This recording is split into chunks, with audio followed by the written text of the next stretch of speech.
So, what's up guys? Ayan, magluluto tayo ngayon ng ating hapunan. Ayan, ang ating gulay. Yan, binili ko lang yan kanina sa palengke. Yari na yan guys, kaya halata na mas marami ang kalabasa. Ayan. And then, ito naman, galing sa, probinsya ng Abra. Binigay lang yan sa akin ng kapitbahay ko. At saka ito, alukon yan sa amin, alukon. Ayan, alukon. And then, ito yung sasawag natin ng ating karne. So, ayan, may nakikita ba kayong mangga dyan? Ayan, nalungkit na naman ako kanina. So, ayan, magpainit muna tayo ng kawali. Gagamitin natin itong mahiwagang kawali na naman ni Diyos sa Marto. And then, lagyan natin siya ng mantika. Ayan, mainit na siya.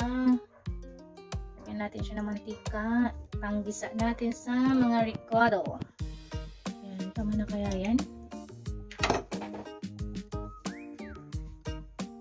Yan, mainit ng ating mantika. Una natin ilalagay ang ating bawang.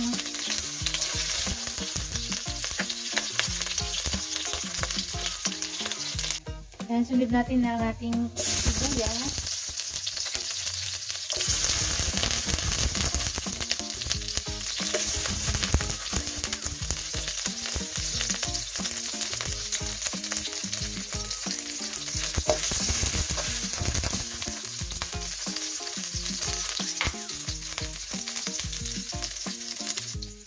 Yan, pwede na natin ilagay ang ating kamatis.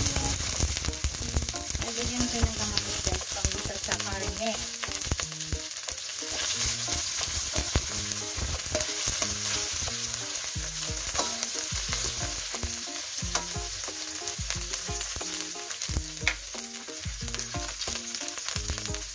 Then, nilagay na natin ang ating pansahog na karne.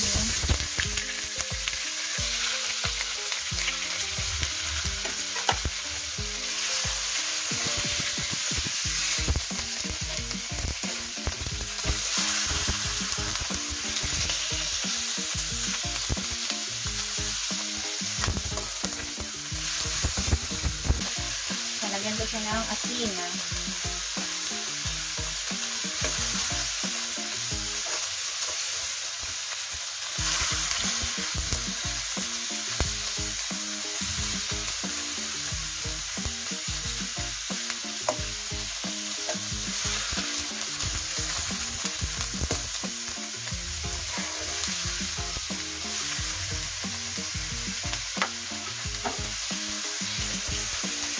So, yun guys, lagyan muna natin siya ng konting water pang luto sa karne.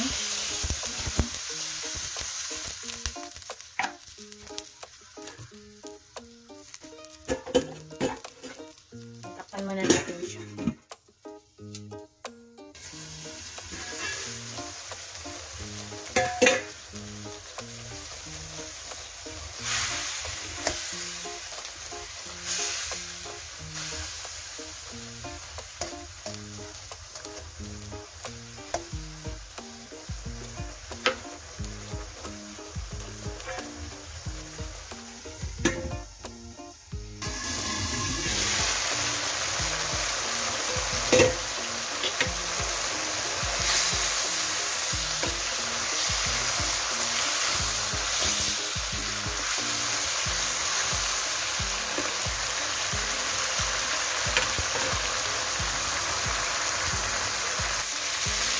Fine guys, okay na yung karne natin. Pwede na natin pang ilagay itong gulay.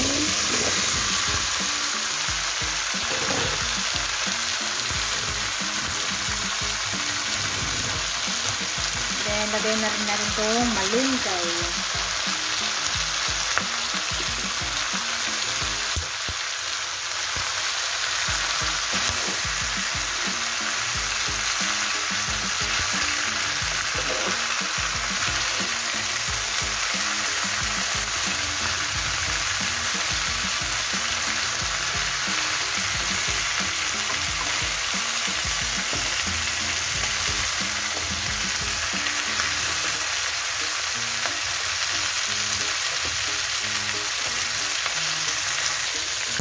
Lagyan muna natin siya ng konting tubig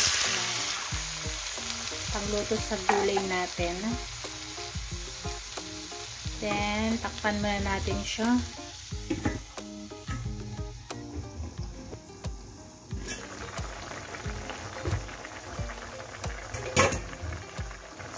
guys, lagyan natin siya ng pork cubes, pampalasa kasi bawal kami sa bagoong.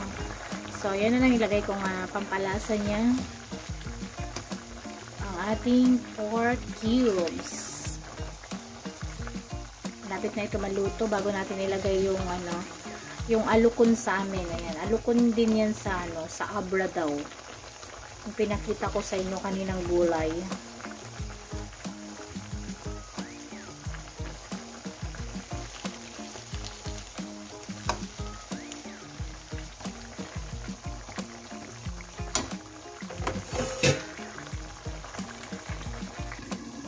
So, ayan, okay na yung gulay natin, guys. Ilagay na rin natin yung dahon.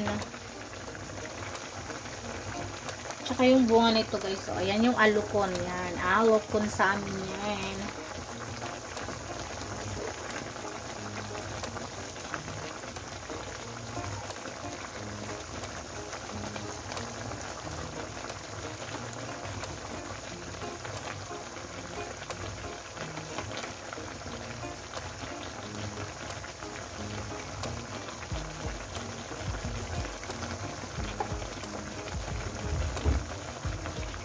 So, ayan, ibabaw lang natin siya kung saan ay maluluto. Yan, takpan muna natin siya ulit.